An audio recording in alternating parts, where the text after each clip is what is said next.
Hey guys, just making a quick video. I did have a question from somebody asking me what technique do I use when I'm having an anxiety attack for meditation.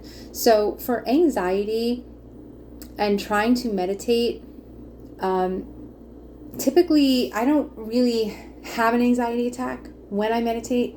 Usually I try to ground myself first before I try to meditate or do any sort of mindfulness.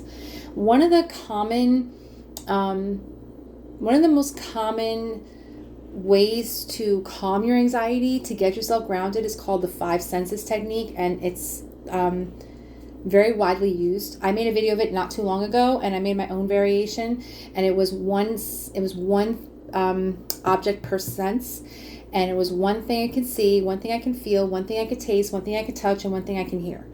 I made my own video for that, but typically the way it works to calm your anxiety and to bring your thoughts, all your thoughts, your intrusive thoughts out forward into awareness, it's 5 things you can see, 4 things you can feel, 3 things you can hear, 2 things you can smell, and 1 thing you can taste. And the idea of this technique is it helps you shift all of your focus from what's currently happening around you, and instead of what's making you feel so anxious inside.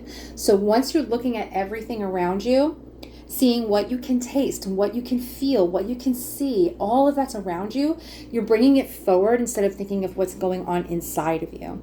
And it's going to calm you down. It's going to bring you back down and ground it. And then you're going to be able to see and walk into the bathroom and shift your focus onto other things, that bar of soap or that towel that you're feeling. Shift your focus onto what smells so good or what tastes good or what you're feeling or what you're hearing, the birds, everything. That's considered mindfulness. But you're going to ground your anxiety and you're going to ground that and get that started. So it's sort of like a pre-mindfulness mindfulness in a way.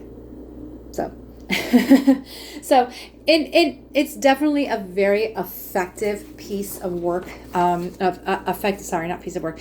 It's an effective way to get you grounded. It's an effective concept. So now, mind you, if you do the taste technique, you don't exactly have to taste it.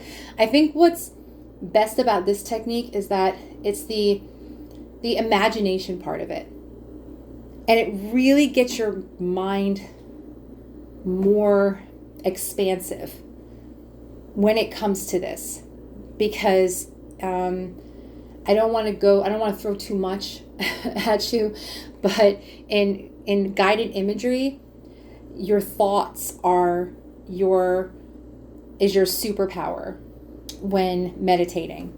Your visualization, as a guided meditation coach, when you're given visualizations to patients or given visualization meditation to people, they're using those words that you're giving them or whatever ambiance you're putting them in.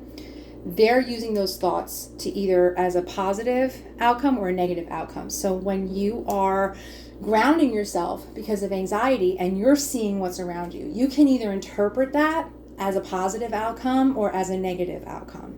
So if you're looking at something and you see like, oh, it's a beautiful piece of fruit. Oh, it smells so good. Or if you happen to open up your refrigerator door and you see a rotten piece of fruit, that could definitely change the outcome of your anxiety. You can look at it and be like, oh my God, it's a rotten piece of fruit. So, I mean, that could definitely change the outcome of how your anxiety is going. So you determine the outcome of what you're feeling, what you're tasting, what you're seeing. So you don't exactly have to taste these things. You don't exactly have to feel these things. You can imagine what it must feel like. I've never really gone exactly to feel certain things because it's not the fear of the anxiety, and it's not exactly the fear of not feeling things or the fear of feeling things, of what it might feel like. It's a matter of kind of not tricking your brain, but making sure that you know that you're in control. And don't forget, you are in control of what this is going on up here. So if you are with the intention of touching something, knowing that it's going to feel nice and fluffy, then you know it's going to be nice and fluffy. If you are touching that, not so sure or unsure, or maybe it will be nice and fluffy, or maybe it's going to be hard as a rock, or maybe it's going to feel mushy, then it's going to feel mushy. So I like to go with the intention that it's going to be beautiful. I like with the intention that that apple is going to taste nice and sweet.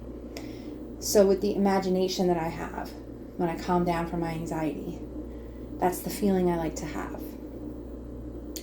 So I hope that helps. Thank you for listening. And if you have any questions, please feel free to DM me. Thank you so much and have a nice night.